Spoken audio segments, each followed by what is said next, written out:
Hi, I'm Ekantha Balan. இன்றைக்கி நம்ம சேனலில் ரைஸ் பேக் வச்சு எப்படி வீட்லேயே ஒரு க்ரோ பேக் செய்கிறதுங்கிறத பார்க்க போகிறோம். வாங்க வீடியோக்குள்ளே போகலாம்.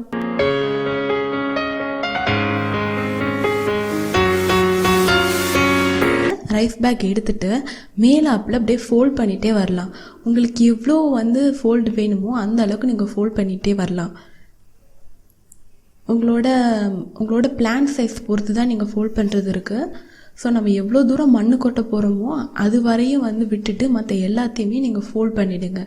உங்களுக்கு எந்த சைஸ் வேணுமோ அந்த சைஸ் வர வரைக்கும் அதை நீங்கள் ஃபோல்ட் பண்ணிகிட்டே வாங்க.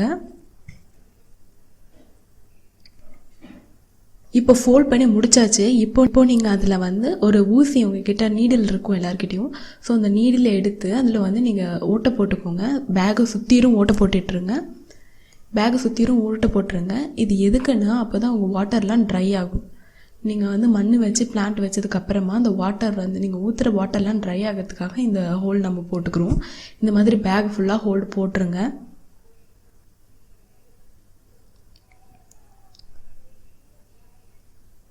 அவ்வளோதான், நம்மளோட க்ரோ பேக் ரெடி ஆகிடுச்சு. இதை நீங்கள் இப்போது இதில் மண் போட்டு நீங்கள் செடியை வச்சு நீங்கள் தண்ணி ஊற்றி இதில் வளர்க்கலாம்.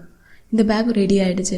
இப்போ சப்போஸ் உங்ககிட்ட ரைஸ் பேக் இல்லை அப்படின்னா அந்த சமயத்தில் இந்த கடையிலெல்லாம் கொடுப்பாங்கள்ல எனி க்ளோத் பேக் கூட நீங்கள் யூஸ் பண்ணலாம். அதோட மேலில் இருக்கிற காதை கட் பண்ணி எடுத்துட்டு அதுக்கப்புறம் அதே மாதிரியே ஃபோல்ட் பண்ணி நம்ம ஏற்கனவே செஞ்சோம் இல்லையா, அதே மாதிரியே ஃபோல்ட் பண்ணி எடுத்துக்கிட்டு அதில் ஊசியை வச்சு ஹோல் போட்டு நீங்கள் அதில் மண் வச்சு செடியை வச்சு வளர்க்கலாம்.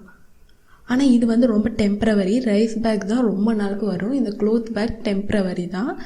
பட் உங்களுக்கு இப்போ உங்ககிட்ட எது அவைலபிளாக இருக்கோ அதை வச்சு நீங்கள் பண்ணுங்கள். அவ்வளோதான் ஃப்ரெண்ட்ஸ். ஒரு லாக்டவுன் டயத்தில் க்ரோ பேக் எப்படி வீட்டிலே செய்கிறது அப்படிங்கிறத நான் உங்களுக்கு காமிச்சிருக்கேன். இந்த வீடியோ உங்களுக்கு பிடிச்சிருந்துச்சுன்னா சப்ஸ்கிரைப் பண்ணுங்கள். பக்கத்தில் இருக்க பெல் ஐக்கானை அமைக்கிடுங்க. இந்த வீடியோ யாருக்காவது யூஸ்ஃபுல்லாக இருக்கும்னு நினச்சிங்கன்னா அவங்களுக்கு நீங்கள் ஷேர் பண்ணுங்கள். அடுத்து இன்னொரு வீடியோவில் மீட் பண்ணலாம். Until that, bye from Ekantha. Bye bye sweetheart.